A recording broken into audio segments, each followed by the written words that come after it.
खुलुमबाय बे समाव बडलेण्ड इंखं टेलिभिजननि स्टुडिअ आं मिथिका नार्जारी दिनै मोनाबिलिनि गाहाय रादाबफोराव दङ। नलबारि बरखेत्रीयाव दिङा जाब्रबथायजों सासे जिउ खहा आरो साथाम जखम। रायजोआव रोंगौथि थिसनथाय आरो दारिमिन बिथिंनि गोरोबथाया जागायबाय। कंग्रेसनि आफादगिरि मासिनि बिसायख'थिया जालांबाय। आसाम पुलिस थिसनथायाव नकल सार्टिफिकेट गोबांसा बिजाथिया एरेस्ट खालामजानो हागौ। बाक्सानि भारत भुटान सिमनायाव हा मोनथाय आयेन 2006 नि सायाव सांग्रांथि मेल खुंदों। बाक्सायाव मावफुं सोद्रोमा रनजित बसुमतारिया सलार फेन्सिं मावबिथांखि बेखेवदों। कसुगावनि 31 नं राजा लामायाव गोख्रों जाब्रबथाय सासे फरायसाया गोब्राब जोखोम। दानिया फै आबुं रादाबाव।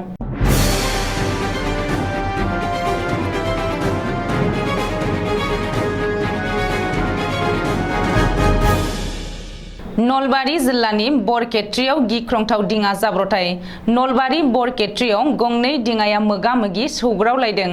बुरलुंबुथुर दैमायाव जादों दिङा जाब्रबथाया। मिथिनो हानाय बायदिब्ला कामरुप जिल्लानि गरैमारिनिफ्राय बरखेत्रीनि खुरिहामारि फारसे थांबाय थानाय समावनो बुरलुंबुथुर दैमायाव बे गिख्रंथाव दिङा जाब्रबथाया जादों आरो बे दिङा जाब्रबथायाव सासे सुबुङा जिउ गोमानायजों लोगोसे गुबुन साथाम दावबायारिया जखम जायो।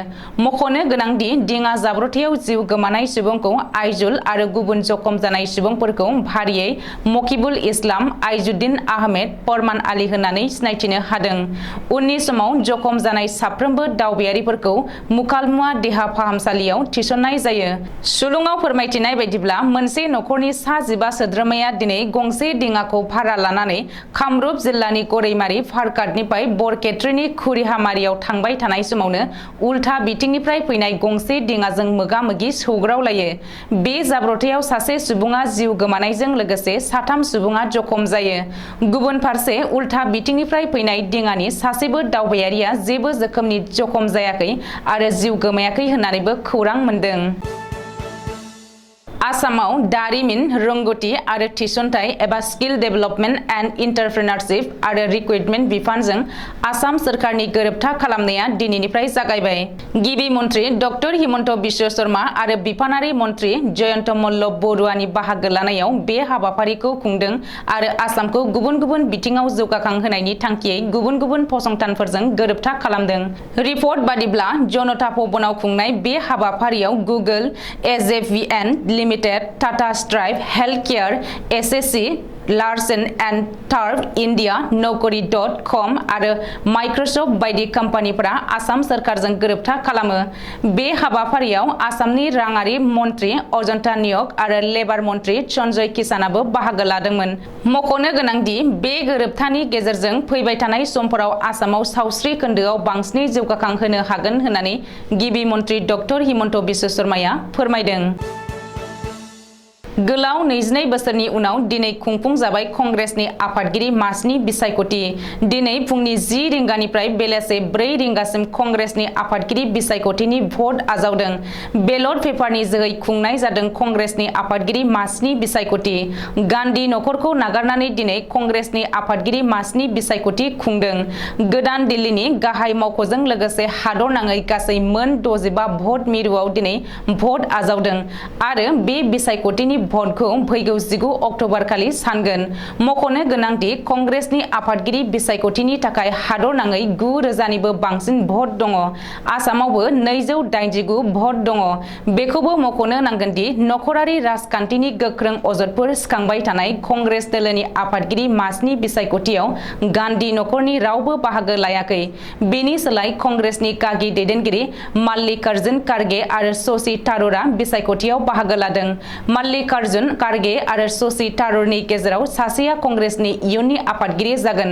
मख'नो नांगोनदि 1998 मायथाइनिफ्रायनो कंग्रेस बिबाना गान्धी नखरनि आखायाव दंमोन। सनिया गान्धीया 20 बोसोर गोलाव कंग्रेसनि आफादगिरि मासि लानानै दैदेननायजों लोगोसे राहुल गान्धीयाबो बोसोरनै दैदेनदोंमोन। रिपर्ट बादिब्ला भट आजावनाया जोबनायनि उनाव गासैबो बेलट बाक्सुफोरखौ गोदान दिल्लीनि गाहाय मावख'आव लानानै थांनाय जादों आरो गुबुन गुबुन रायजोनि गासैबो बेलट बाक्सुफोरखौ बिजाथिफोरखौ जयै दोननाय जादों जाहाथे बबे रायजोनिफ्राय बेसेबां भट फैदों बेखौ रोखायै मिथिनो हाया। आसाम पुलिस थिसनथायाव नकल सार्टिफिकेट। आसाम पुलिस थिसनथायाव नकल कम्पिउटार सार्टिफिकेट जमा होनायनि गोख्रों अजद सिखांदों। मिथिनो हानाय बायदिब्ला नकल सार्टिफिकेट जमा होनाय माखासे बिजाथिफोरा हमजानो हागौ। मख'नो गोनांदि थांनाय 20-27 फेब्रुवारि आरो 24 एप्रिल खालि खुंजानाय आसाम पुलिसनि एबि आरो इउबिनि सायख' आनजादाव नकल कम्पिउटार सार्टिफिकेट जमा होनायनि अजद सिखांदों। गासै सा 414 बिजाथिफोरा नकल कम्पिउटार सार्टिफिकेट होनायनि अजदाव दंमोन आरो बेनि हेंथायै 5-22 नम्बरनि केस रेजिस्टार खालामनाय जादोंमोन। बे केसनि सायाव सिआइडिआ नायबिजिरनानै सा 100 बिजाथिफोरनि हेंथायै समन जारि खालामदों आरो गुवाहाटी नोगोरमानि उलुबारियाव थानाय सिआइडि मावख'आव जेरा खालामदों। बेनिनो सा 21 बिजाथिफोरखौ सिआइडिआ एरेस्ट खालामनो हागौ होननानै खौरां मोन्दों। मख'नो गोनांदि आसाम पुलिस थिसननायाव नकल सार्टिफिकेट जमा होनायखौ बिथा खालामनानै सिआइडिआ रायजोनाङै अपारेशन खालामदों। बबेखानि सिआइडिआ बरपेटा, बङाइगाव, धुबुरी, नलबारी, नगाव, जरहाट आरो शिबसागर जिल्लायाव सिग्रोमदों होननानै मिथिनो हादों। बाक्सा जिल्लानि भारत-भुटान सिमना ओनसोलाव बिटिआर सोरखारा हा मोनथाय आयेन 2006 नि सायाव सांग्रांथि मेल खुंदों आरो सिमनायारि ओनसोलनि थागिरि रायजो राजाफोरजों हा मोनथाय आयेन 2006 नि सायाव गुवारै सावरायदों। भारत-भुटान हादरनाङारि सिमना ओनसोलाव हाग्रानि मैदेर आरो मानसिनि गेजेराव जाफ्लेबाय थानाय दाङाबाजि आरो मैदेरनि उदखारनि सायावबो दिनैनि मेलाव गुवारै सावरायनाय जायो। बाक्सा जिल्लानि भांग्रिकुसि, दारागाव, सिब्रुबारि, सिमला बस्ति एफआइसिनि बानजायनायाव खुंनाय सांग्रांथियारि मेलाव गाहाय आलासि महरै बाहागो लायो बिटिआरनि गाहाय प्रमद बर'आ। मिथिनो हानाय बायदिब्ला हा मोनथाय आयेन 2006 नि सायाव खुंनाय सांग्रांथि मेलाव प्रमद बर'आ गाहाय आलासि महरै बाहागो लानानै रायजो राजाफोरजों जोंनि रायजोनि आजौ-आजौनिफ्राय मोनबोनाय मिथिंगायारि धोन सम्पथिफोरखौ मोजाङै जोथोन लानो आरो रैखाथि होनो थाखाय खावलायो।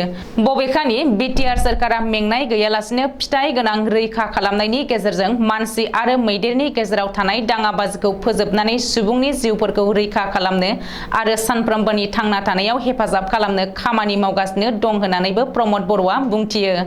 बे सांग्रांथियारि सावरायमेलाव आसाम सोरखारनि केबिनेट मन्त्रि उरखाव ब्रह्म, बिटिआरनि मावफुं सोद्रोमा फारियै कन'सियाम दास, रन्जित बसुमतारी, राकेश ब्रह्म, धनन्जय बसुमतारी, एमसिएलए मन्टु बर' आरो बाक्सानि डिएफअ प्रबोध कुमार ब्रह्ममोनजों लोगोसे सिमनायारि ओनसोलनि थागिरि रायजो राजाफोरा बाहागो लादोंमोन होननानै मिथिनो हादों। भारत-भुटान सिमना ओनसोलफोराव मानसि आरो मैदेरनि गेजेराव मोगा-मोगि दावहाखौ गोबां दाननिफ्रायनो नुगासिनो दंमोन, जेराव मैदेरा हाग्रा ओनसोलनिफ्राय फैनानै सुबुं थानाय ओनसोलफोराव आदार नागिरफैयो आरो गोबां सुबुंनि न'-बां, आबाद सिलिंखार खालामनायजों लोगोसे मानसिनि जिउखौबो फोजोबनायखौ नुनो मोन्दोंमोन। जायनि जाहोनाव सिमना ओनसोलाव रायजो जानाय सुबुंफोरनि मैदेरखौ होबथानायनि राहा महरै बिटिआर सोरखारा सलार फेन्सिं होनायनि थांखि लानाय नुनो मोन्दों। बे सलार फेन्सिं मावबिथांखिखौ गिबियै बाक्सानि बाथाबारि हाग्रा मावख'नि नया बस्तियाव बिटिआर सोरखारनि इएम रन्जित बसुमतारीया बेखेवनानै होयो। बे बेखेवनाय हाबाफारियाव बाहागो लानानै इएम रन्जित बसुमतारीया बुङोदि बिटिआर सोरखारा गासै बिटिआरनि मोनबा जिल्लायाव 121 किल'मिटार गोलाव सलार फेन्सिं होनायनि थांखि लानायखौ फोरमायो। बेनिनो बाक्सायाव 40 किल'मिटारनि थाखाय बाथाबारि हाग्रा मावख'नि सिङाव थानाय नया बस्तियाव बे सलार फेन्सिं होनायनि मावबिथांखिखौ बेखेवो। बे बेखेवनाय हाबाफारियावनो बाहागो लाबावो बिटिसि आयेन आफादनि बुंथिगिरि कातिराम बर', मावफुं सोद्रोमा धनन्जय बसुमतारी, एमसिएलए मन्टु बर', मसलपुर जिल्ला इउपिपिएलनि नेहाथारि दयाल सरनिया आरो बाक्सा जिल्लानि डिएफअ पिके ब्रह्म, बाथाबारि हाग्रा मावख'नि रेन्जार अतुल चन्द्र राय आरो गोबां नयाबस्ति हालामनि रायजो राजाफोरा बाहागो लायो। क'क्राझार जिल्लानि गसाइगाव महकुमा कसुगावआव 31 नं राजा लामायाव गोख्रों लामा जाब्रथाय जादों। जाहोनाव सासे फरायसाया गोब्राब जोखोम जादों।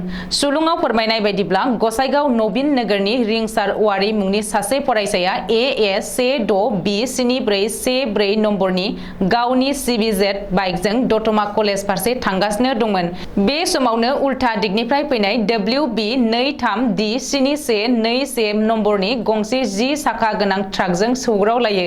जाथाय जानाय उनाव गोख्रैयैनो जायगानि हस्पिटालाव लांदोंमोनब्लाबो बांद्राय गोब्राब जोखोम जालायनाय कसुगाव CHCनि डाक्टारा बङाइगाव लवार आसाम हस्पिटालाव रिफार खालामहरदों होननानै मिथिहोदों। दिनै मोनाबिलिनि रादाबा एसेनोसै। गोजोन्थों।